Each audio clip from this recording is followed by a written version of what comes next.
നമസ്കാരം. മീര നായർ എഫ്സ്റ്റീൻ ഫയലിൽ പെട്ടതെങ്ങനെ?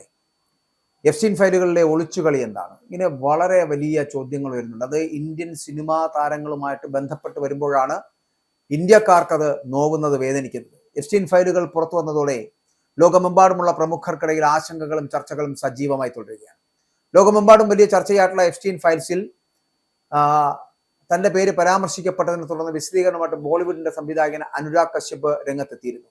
കുപ്രസിദ്ധ ലൈംഗിക കുറ്റവാളി ജെഫ്രി എപ്സ്റ്റീനുമായി ബന്ധപ്പെട്ട കോടതി രേഖകൾ പുറത്തു വന്നതിന് പിന്നാലെയാണ് ബോളിവുഡ് സംവിധായകരായിട്ടുള്ള അനുരാഗ് കശ്യപ്, നന്ദിത ദാസ്, മീര നായർ എന്നിവരുടെ പേരുകളൊക്കെ വാർത്തകളിൽ ഇടം പിടിച്ചത് എന്നതാണ്. എന്താണ് ഈ എപ്സ്റ്റീൻ ഫയൽസ് എന്നുള്ളതാണ്.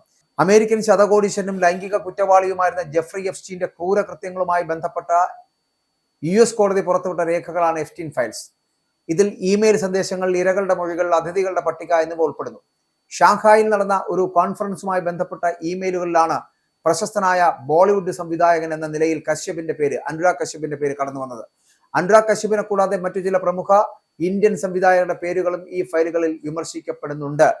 Independent film maker project spring ഗാലയിൽ എപ്സ്റ്റീനെ അതിഥിയായി ക്ഷണിച്ചിരുന്നുവെന്നും ഇതിന്റെ ഹോസ്റ്റ് കമ്മിറ്റിയിൽ മീര നായർ അംഗമായിരുന്നുവെന്നുമാണ് റിപ്പോർട്ടുകൾ പറയുന്നത്. മുൻ അമേരിക്കൻ പ്രസിഡന്റായിട്ടുള്ള ബിൽ ക്ലിന്റൺ ഉൾപ്പെടെയുള്ള പ്രമുഖർ പങ്കെടുത്ത ചടങ്ങായിരുന്നു ഇത്.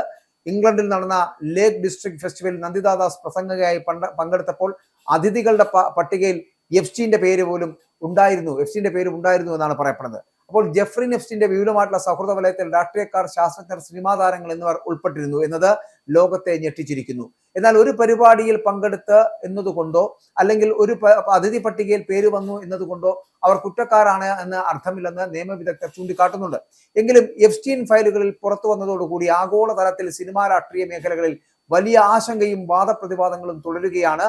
ലൈംഗിക കുറ്റവാളിയായിട്ടുള്ള ജെഫ്രി എപ്സ്റ്റീനുമായി ബന്ധപ്പെട്ട് US നീതിന്യായ വകുപ്പ് പുറത്തുവിട്ട എപ്സ്റ്റീൻ ഫയൽസിൽ ഉൾപ്പെടെ തന്റെ പേര് ഉൾപ്പെട്ടതിനെ തുടർന്ന് ബോളിവുഡ് സംവിധായകൻ അനുരാഗ് കശ്യപ് പ്രതികരണവുമായി രംഗത്തെത്തി. തനിക്ക് വിഷയത്തെക്കുറിച്ച് യാതൊരു തരത്തിലുള്ള സൂചനകളില്ല എന്നും ജീവിതത്തിൽ ഒരിക്കലും ബീജിംഗിൽ പോയിട്ടില്ല എന്നും ഒക്കെ അനുരാഗ് കശ്യപ് വ്യക്തമാക്കുന്നുണ്ട്.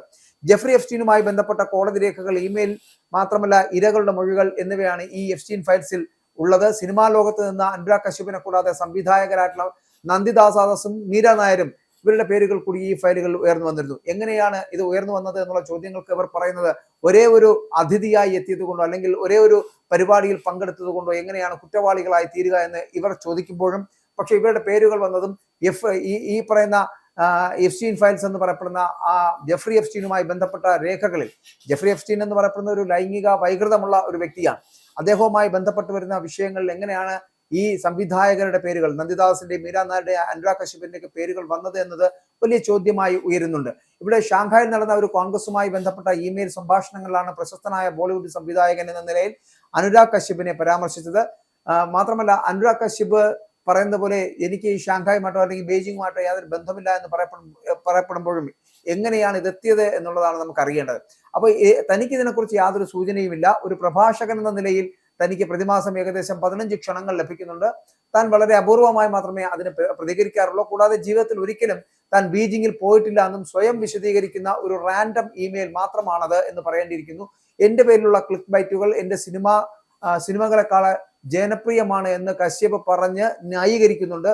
അതേസമയം independent film maker project spring ഗാലയിലേക്ക് എപ്സ്റ്റീനെ അതിഥിയായി ക്ഷണിച്ചുവെന്നും അവിടെ മീര നായർ ഹോസ്റ്റ് കമ്മിറ്റിയിൽ ഉണ്ടായിരുന്നുവെന്നുമാണ് പുറത്തു വരുന്ന റിപ്പോർട്ടുകൾ എന്ന് പറയപ്പെടുന്നത്.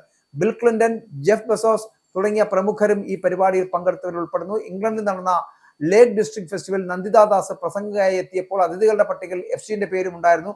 അങ്ങനെയാണ് ഇവർ 3 പേരുടെയും പേരുകൾ ഇതിനകത്ത് ഉൾപ്പെട്ടത് എന്നാണ് പറയപ്പെടുന്നത്. ഒന്ന് അനുരാഗ് കശ്യപിന്റേത്, മറ്റൊന്ന് മീര നായരുടേത്, അതിനുശേഷം നന്ദിദാസ്, ഇവരുടെ 3 പേരുടെയും പേരുകൾ ഉൾപ്പെട്ടത്.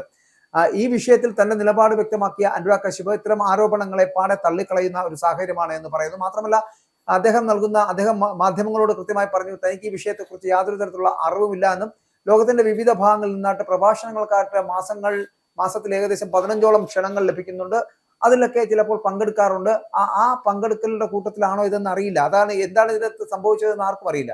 തന്റെ പേര് ഉപയോഗിച്ചുള്ള ക്ലിക്ക് ബൈറ്റ് വാർത്തകൾ തന്റെ സിനിമകളെക്കാൾ ജനപ്രീതി നേടുന്നവയാണ് എന്ന് പറഞ്ഞ് പരിഹസിക്കുന്നുണ്ട് അനുരാഗ് കശ്യപ്. ആരോ അയച്ച ഒരു ഇമെയിൽ തന്റെ പേര് പരാമർശിച്ചു എന്നതുകൊണ്ട് താൻ കുറ്റക്കാരനാകില്ല എന്നാണ് അദ്ദേഹം പറഞ്ഞിരിക്കുന്നത്. ഇന്ത്യൻ സിനിമാക്കാർ എപ്സ്റ്റീൻ ഫയലിൽ പെട്ടത് എങ്ങനെ എന്നുള്ള ചോദ്യം വ്യാപകമാകുന്നുണ്ട്. എപ്സ്റ്റീൻ ഫയലുകളിലെ ഒളിച്ചുകളി എന്താണ് എന്ന് അറിയേണ്ടതുണ്ട്. മാത്രമല്ല നമ്മുടെ ഇന്ത്യൻ സിനിമാ ലോകത്തെ അല്ലെങ്കിൽ ബോളിവുഡിൽ പരക്കെ പേരും പ്രശസ്തിയും ഒക്കെ ഉള്ള നടന്മാരും നടിമാരും അല്ലെങ്കിൽ സംവിധായകരും ഒക്കെ എങ്ങനെയാണ് എഫ്സ്റ്റീൻ ഫയലുകളിൽ പെടുന്നത് എന്നുള്ളതാണ്. കാരണം ഞാൻ ആദ്യം സൂചിപ്പിച്ചതുപോലെ ലൈംഗിക കുറ്റവാളിയാണ് ജെഫ്രി എഫ്സ്റ്റീൻ എന്ന് പറയപ്പെടുന്നത്. അമേരിക്കയെ ലോകത്തെ മുഴുക്കെ പിടിച്ചു കുലുക്കുന്ന തരത്തിലുള്ള ഒരു വാദമായിട്ട് എഫ്സ്റ്റീൻ ഫയലുകൾ പുറത്തു വരുമ്പോൾ ഇന്ത്യയിൽ നിന്നുള്ള ബോളിവുഡ് സംവിധായകരടക്കം ഇതിനകത്ത് എങ്ങനെ ഉൾപ്പെട്ടു എന്നുള്ള ചോദ്യം വല്ലാതെ ഞെട്ടിക്കുന്നതാണ് എന്ന് പറയേണ്ടിയിരിക്കുന്നു.